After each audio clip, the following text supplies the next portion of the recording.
Soft-spoken Aesop's Fables. The Lion and the Mouse. A lion lay asleep in the forest, his great head resting on his paws.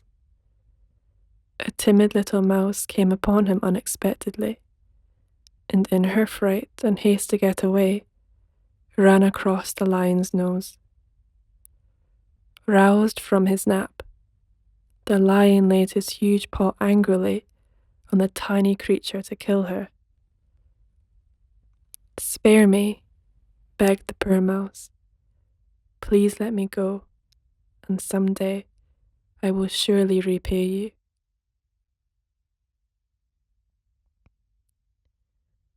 The lion was much amused to think that a mouse could ever help him, but he was generous and finally let the mouse go. Some days later, while stalking his prey in the forest, the lion was caught in the toils of a hunter's net. Unable to free himself, he filled the forest with his angry roaring. The mouse knew the voice and quickly found the lion struggling in the net. Running to one of the great ropes that bound him, she gnawed it until it parted, and soon the lion was free. "You laughed when I said I would repay you," said the mouse. "Now you see that even a mouse can help a lion."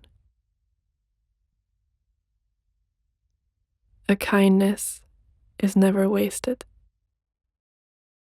The Fox and the Crow. One bright morning, as the fox was following his sharp nose through the wood in search of a bite to eat, he saw a crow on the limb of a tree overhead. This was by no means the first crow the fox had ever seen. What caught his attention this time and made him stop for a second look was that the lucky crow held a bit of cheese in her beak. No need to search any farther, thought sly Master Fox. Here is a dainty bite for my breakfast.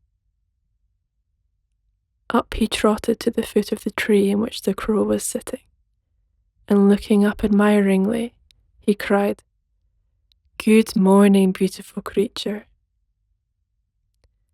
The crow, her head cocked on one side, watched the fox suspiciously.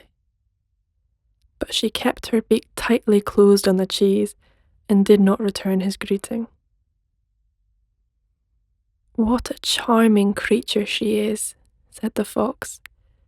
"How her feathers shine! What a beautiful form, and what splendid wings! Such a wonderful bird should have a very lovely voice, since everything about her is so perfect. Could she sing just one song, I know I should hail her Queen of Birds." Listening to these flattering words, the crow forgot all her suspicion and also her breakfast.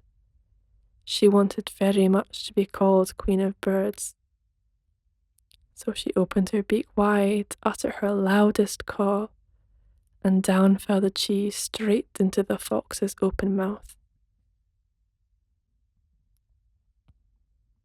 "Thank you," said Master Fox sweetly, as he walked off. "Though it is cracked, you have a voice sure enough, but where are your wits?" The flatterer lives at the expense of those who will listen to him. The Ants and the Grasshopper. One bright day in late autumn, a family of ants were bustling about in the warm sunshine, drying out the grain they had stored up during the summer, when a starving grasshopper, his fiddle under his arm, came up and humbly begged for a bite to eat. "What?" cried the ants in surprise. "Haven't you stored anything away for the winter? What in the world were you doing all last summer?" "I didn't have any time to store up any food," whined the grasshopper. I was so busy making music that before I knew it, the summer was gone. The ants shrugged their shoulders in disgust. Making music, were you? They cried. Very well. Now dance. And they turned their backs on the grasshopper and went on with their work. There's a time for work and a time for play. The Hare and the Tortoise. A hare was making fun of the tortoise one day for being so slow. Do you ever get anywhere? He asked with a mocking laugh. Yes, replied the tortoise, and I get there sooner than you think. I'll run you a race and prove it. The hare was much amused at the idea of running a race with the tortoise, but for the fun of the thing, he agreed.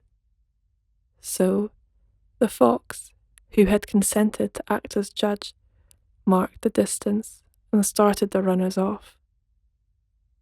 The hare was soon far out of sight, and to make the tortoise feel very deeply how ridiculous it was for him to try a race with a hare, he lay down beside the course to take a nap until the tortoise should catch up.